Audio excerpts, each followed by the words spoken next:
What happens when America's biggest pop star walks onto a morning show expecting a friendly chat and instead gets blindsided by one of the most disrespectful interviews in television history? It only took 29 seconds for Lara Spencer to say something so outrageous that it would turn a simple Good Morning America segment into an explosive confrontation that no one saw coming. The studio lights were bright that morning.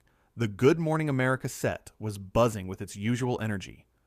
Taylor Swift walked onto the stage wearing a simple black blazer and jeans, smiling and waving to the audience. She looked relaxed. She looked happy. She had no idea what was about to happen.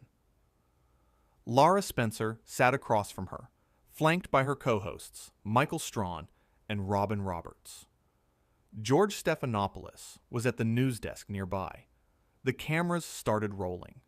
Everything seemed normal at first. Too normal. Taylor, welcome back to Good Morning America, Lara said with a smile that didn't quite reach her eyes. We're so excited to have you here. Thank you so much for having me, Taylor replied warmly. I'm always happy to be here. So, Lara continued, leaning forward slightly, your new album just dropped, and fans are going crazy over it. But I have to ask, when are you going to grow up and write about something other than your breakups? The air in the studio seemed to freeze. Robin Roberts shifted uncomfortably in her seat. Michael Strawn's smile faltered. Taylor's expression remained polite, but something flickered in her eyes. I'm sorry, what? Taylor asked, her voice still measured, but with an edge that wasn't there before. Oh, come on, Lara said, waving her hand dismissively. We all know your whole thing is just writing sad songs about guys who dumped you. Don't you think it's time to move on to more mature content? Michael Strawn jumped in quickly, trying to redirect. Taylor, I think what Lara means is... No, Michael, let me finish, Lara interrupted, not even looking at him. Taylor, you're, 30-something years old? And you're still writing diary entries set to music. I mean, when do we get some real artistry from you? Taylor sat up straighter. Her smile was completely gone now. Real artistry? She repeated slowly. Wham, you know what I mean, Lara continued, seemingly oblivious to the tension building around her. Something with substance. Something that matters. Not just another song about some guy who didn't text you back. Robin Roberts tried to intervene. Lara, I don't think that's fair. Robin, please, Lara cut her off. I'm just saying what everyone's thinking. Taylor's been in this industry for how long now? 15 years? 20? She's still mining the same material over and over again. Taylor's jaw tightened. When she spoke, her voice was calm, but ice cold. Lara, with all due respect, you clearly haven't listened to my music. Oh, I've heard it, Lara shot back. Everyone's heard it. It plays in every grocery store and shopping mall in America. You can't escape it. Then you would know, Taylor said, her words deliberate and controlled, that my last 3 albums have explored themes of folklore, morale, storytelling, personal growth, social commentary, and fictional narratives. But even if they were all about relationships, why would that make them less valid? Because it's repetitive, Lara said with a shrug. It's boring. Your fans might eat it up, but serious music critics have been saying this for years. George Stephanopoulos looked like he wanted to crawl under his desk. Michael Strawn was shaking his head slowly. Robin Roberts had her hand over her mouth. Serious music critics, Taylor repeated, and now there was steel in her voice. You mean the same critics who have given my albums some of the highest ratings of my career? The same critics who praised my songwriting and production? Well, there are always some who disagree, Lara said, smirking slightly. But let's be honest, Taylor. Your fan base is mostly teenage girls. That's not exactly the demographic that defines musical excellence. That was it. That was the moment everything changed. Taylor stood up slowly, carefully removing her microphone.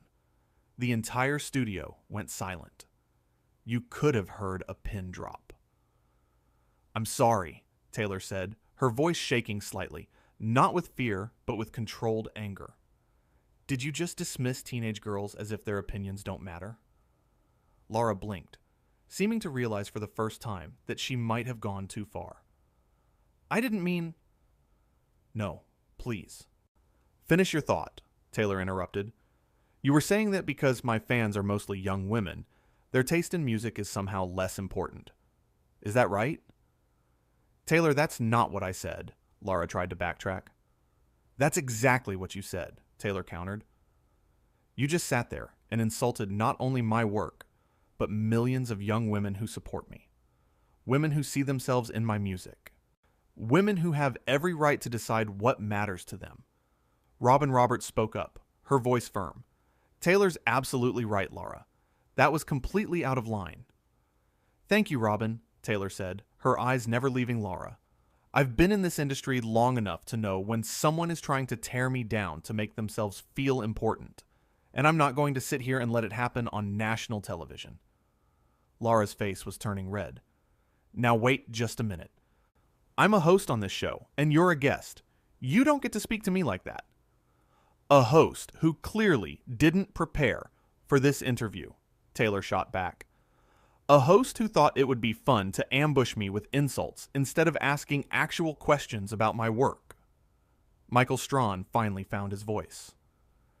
Ladies, let's all just take a breath here. No, Michael, Taylor said, but her tone softened when she looked at him. I appreciate you trying to keep the peace, but I'm not going to take a breath and pretend this is okay. It's not okay. Lara stood up now too, her face flushed with anger and embarrassment. You know what? Maybe if you could take some criticism, you wouldn't be so sensitive. Criticism? Taylor's voice rose for the first time. You didn't offer criticism. You offered insults. There's a difference. Criticism would be discussing specific aspects of my music with thoughtful analysis. What you did was mock me and my fans. I think you're overreacting, Lara said, crossing her arms. I think you're underestimating how disrespectful you've been, Taylor countered, and I'm done with this conversation. She turned to look at Robin, Michael, and George. I'm so sorry to you three and to everyone else on this show who has always treated me with respect, but I can't continue this interview. Taylor, we completely understand, Robin said quickly, standing up herself. We're sorry this happened. Don't apologize for her behavior, Taylor said gently. That's not your responsibility. Lara threw her hands up. This is ridiculous. You're really going to walk off the show because I asked you some tough questions? Taylor turned back to her, and when she spoke, her voice was quiet, but powerful. You didn't ask tough questions, Lara. You belittled me. You belittled my fans. And you clearly thought I would just sit here and take it because that's what good guests do, right? Smile and nod while hosts say whatever they want.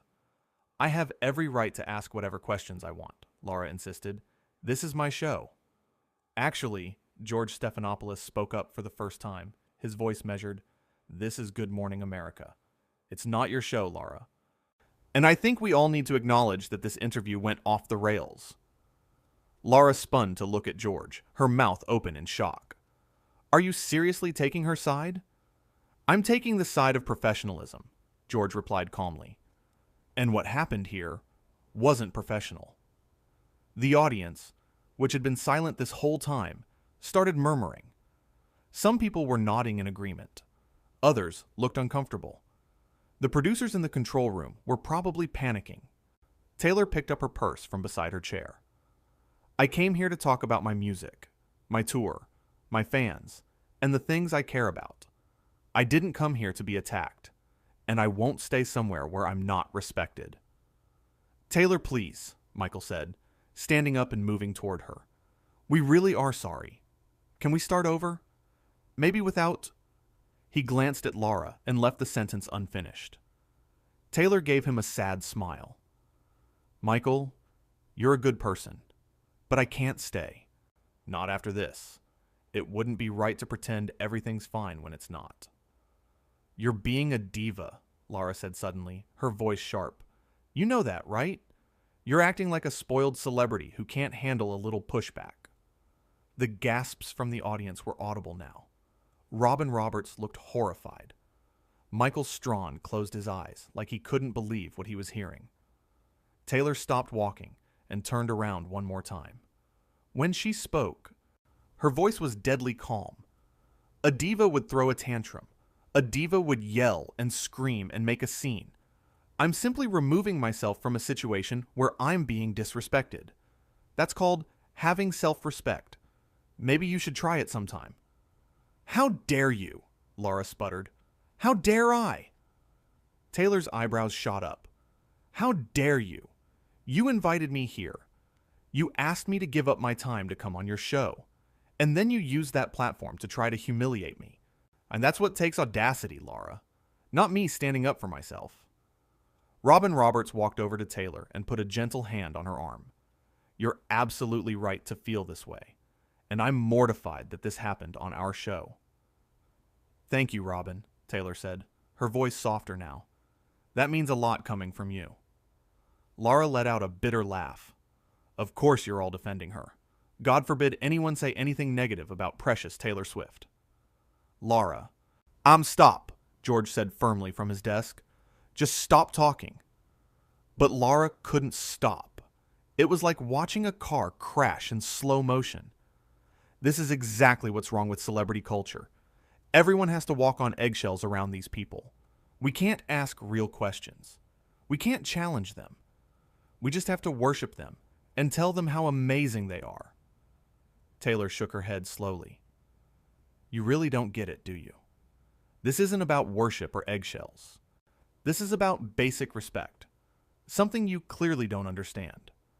Oh, I understand respect, Lara fired back. I just don't think you've earned the level of reverence your fans give you. The audience erupted. Some people were booing. Others were shouting. The energy in the studio had shifted completely. What started as a morning talk show had turned into something else entirely. Michael Strawn stepped between Taylor and Lara, holding up his hands. Okay, that's enough. Lara, you need to calm down. Taylor, I don't blame you one bit for wanting to leave. I am calm, Lara insisted, but her voice was shaking. I'm perfectly calm. She's the one who's overreacting to a simple interview. Simple interview? Robin's voice cut through the chaos. Lara, you insulted her, her music, and her fans. Multiple times. That's not an interview. That's an attack. I was doing my job, Lara said defensively. No, Taylor said, and everyone turned to look at her. Your job is to inform and entertain your audience. Your job is to ask thoughtful questions and create interesting conversations. Your job is not to tear down your guests to make yourself feel superior. I don't need to tear anyone down to feel superior, Lara snapped. Then why did you? Taylor asked simply. Why did you spend this entire interview trying to make me feel small? What did you gain from that? Lara opened her mouth, but no words came out. For the first time since the interview started, she seemed at a loss. Taylor didn't wait for an answer. She turned to the audience and gave them a small wave. Thank you all for being here. I'm sorry you had to witness this. Several audience members called out to her. We love you, Taylor. You did nothing wrong. Don't let her get to you. Taylor smiled, a real smile this time, and blew them a kiss. Then she looked at Robin, Michael, and George one more time. Say thank you for your kindness. I hope we can do this again under better circumstances. Anytime, Michael said warmly. You're always welcome here. Some of us anyway, Robin added, shooting a pointed look at Lara. Taylor nodded and started walking toward the exit. The cameras followed her every step. She held her head high, her shoulders back, moving with grace and dignity even in the middle of this disaster. Don't you walk away from me, Lara called out suddenly. I'm not finished talking to you. Taylor paused but didn't turn around. Actually, Lara, you are finished. This interview is over. I'm leaving, and there's nothing you can do about it. You're going to regret this, Lara said, and the threat in her voice was clear. Walking off my show like this, People will talk about it. Taylor turned her head slightly, just enough to make eye contact. Let them talk. At least they'll be talking about how I stood up for myself instead of how I sat there and took your abuse. I know which story I'd rather be part of. And with that, she walked through the studio doors and was gone. The set erupted into chaos. Producers were running around. Cameras didn't know where to point. The audience was buzzing with conversation. Lara stood frozen, her face a mixture of anger, embarrassment, and something that might have been regret. Robin Roberts removed her microphone and stood up. "I need a break," she announced to no one in particular, and walked off set. Michael Strawn followed her, shaking his head in disbelief. George Stephanopoulos looked directly into the camera. "We'll be right back after this," he said, his voice professional but strained. "Clearly, we have some things to sort out here." The camera cut to commercial, but the damage was done. Lara finally sat back down in her chair, alone on the couch where just minutes ago she'd been sitting with her co-hosts. She looked at the empty chair where Taylor had been. The studio felt different now. Colder. More hostile. A producer approached her, clipboard in hand, face tight with stress. "Lara, we need to talk." "Not now," Lara said quietly. "Yes, now," the producer insisted. "Do you have any idea what just happened? That was Taylor Swift. She's one of the biggest stars in the world. And you just..." "I know what I did," Lara interrupted, her voice small. "Do you?" the producer pressed. "Because from where I was standing, you just created a public relations nightmare for this entire show." Lara didn't respond. She couldn't. Because deep down, she knew the producer was right. The audience was still talking among themselves, sharing their reactions, pulling out their phones.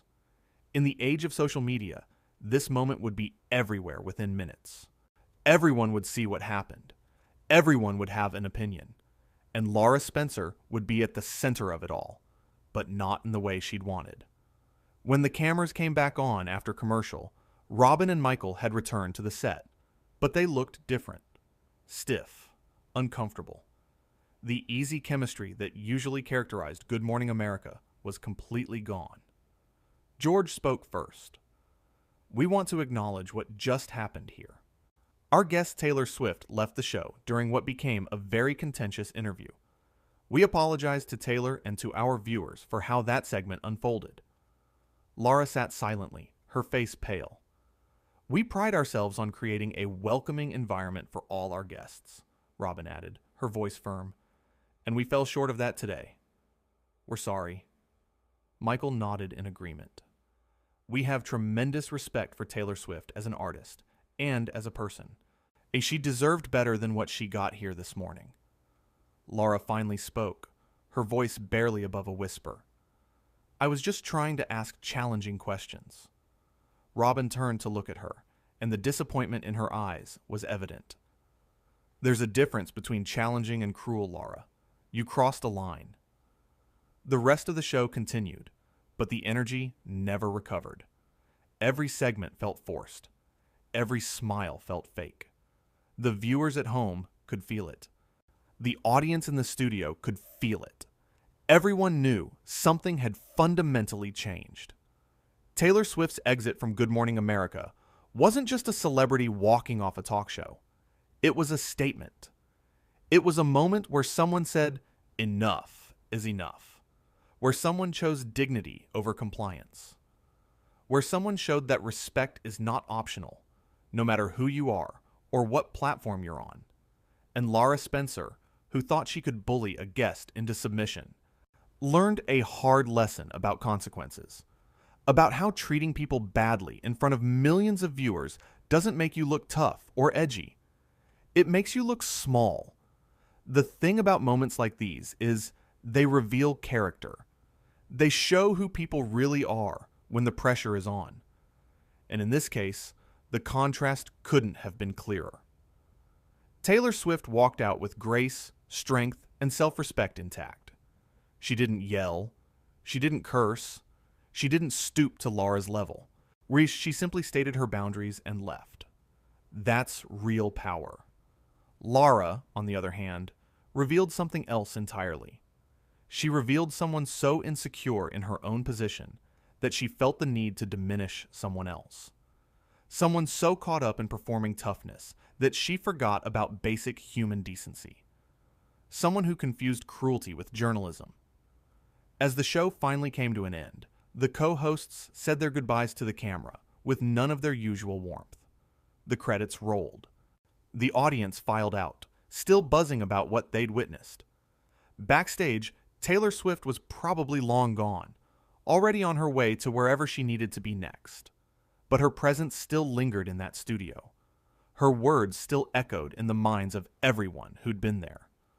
I won't stay somewhere where I'm not respected. 7 words that summed up everything. 7 words that should be simple and obvious, but somehow still need to be said. 7 words that resonated with everyone who's ever been in a situation where they were treated poorly and wished they'd had the courage to walk away. Lara Spencer started that morning thinking she was going to have a fun interview with a pop star. Maybe get some clicks with some controversial questions. Maybe shake things up a little and show everyone how tough she could be.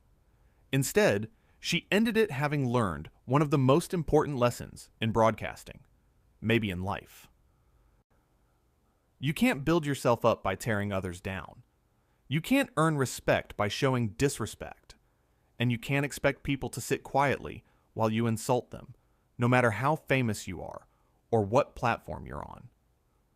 The interview that was supposed to last 20 minutes ended in chaos in less than half that time, but the impact would last much longer.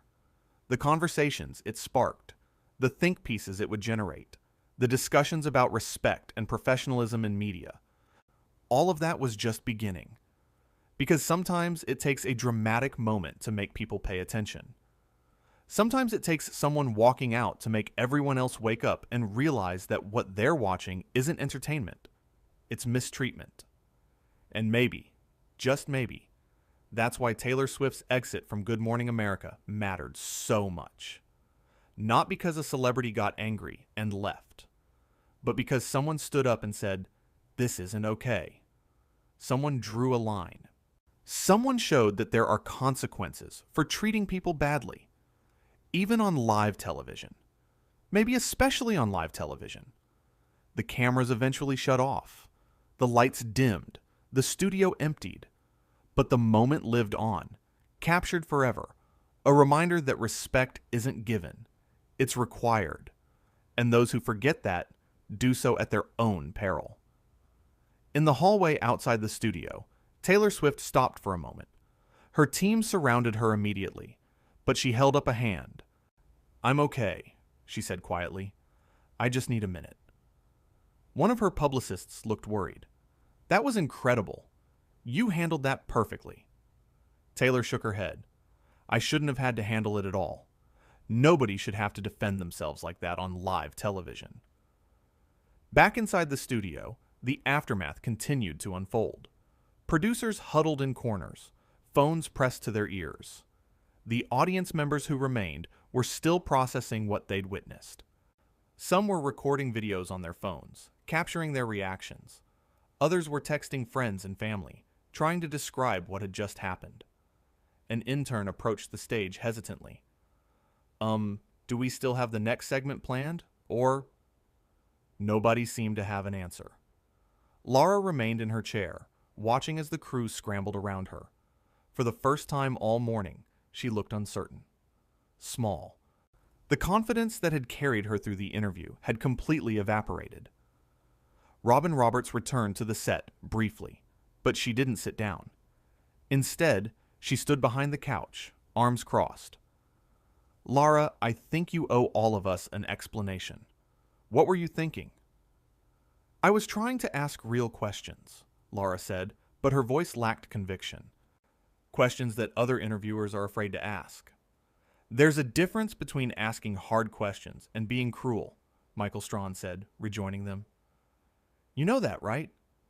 Lara looked down at her hands.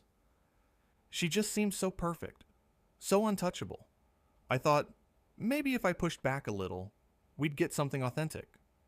"You got something authentic," George said from his desk. You got an authentic display of someone standing up for themselves when they're being mistreated. Is that what you wanted? The silence that followed answered the question. Meanwhile, in another part of the building, network executives were already in emergency meetings. Phone lines were lighting up. Social media was exploding. The video clips were spreading faster than anyone could have predicted. One executive stared at his computer screen, watching the clip play over and over. And Taylor standing up, removing her microphone, the look on her face, the power in her voice, the grace with which she walked away. This is either going to destroy us or make us confront some serious issues, he muttered to his colleague. Or both, the colleague replied. Back on set, the show was trying to continue, but it was like performing surgery on a patient who had already flatlined.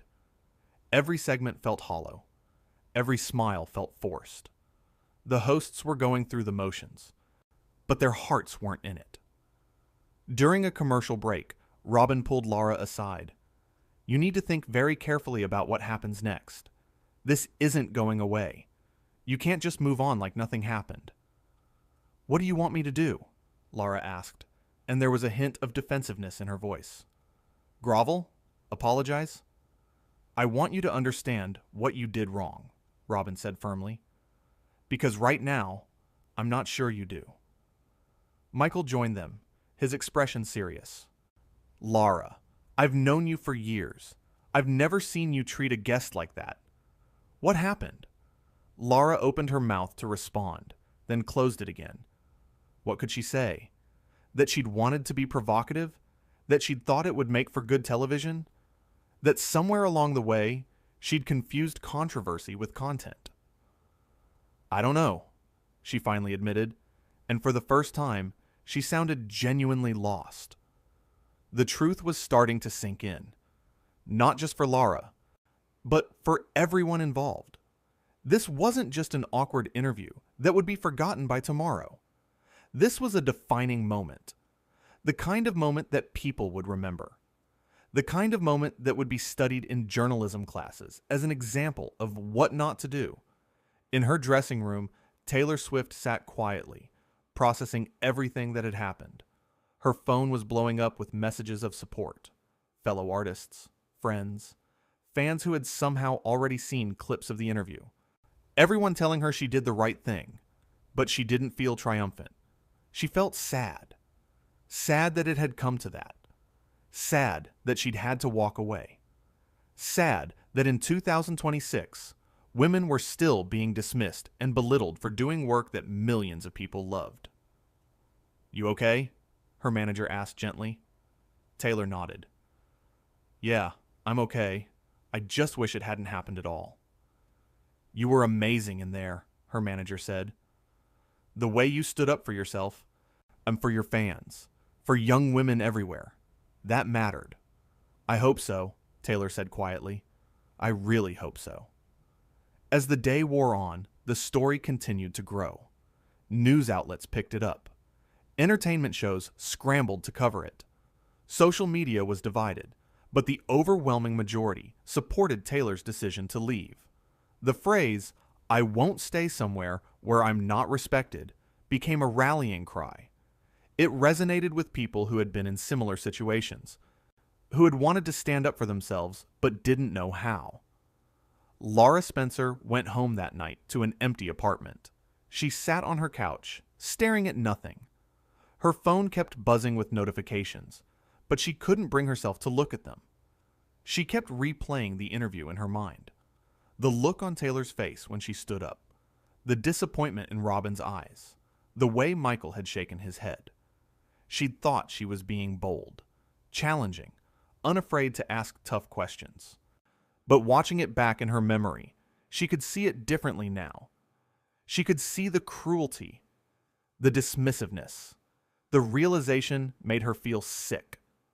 29 seconds. That's all it took for Lara Spencer to say something so offensive that it set off a chain reaction she couldn't control. 29 seconds to go from routine interview to complete disaster. 29 seconds to show the world exactly who she was and exactly who Taylor Swift was in response. And in the end, only one of them walked out of that studio with their dignity intact. But perhaps more importantly, only one of them had shown the courage to draw a line. To say enough is enough.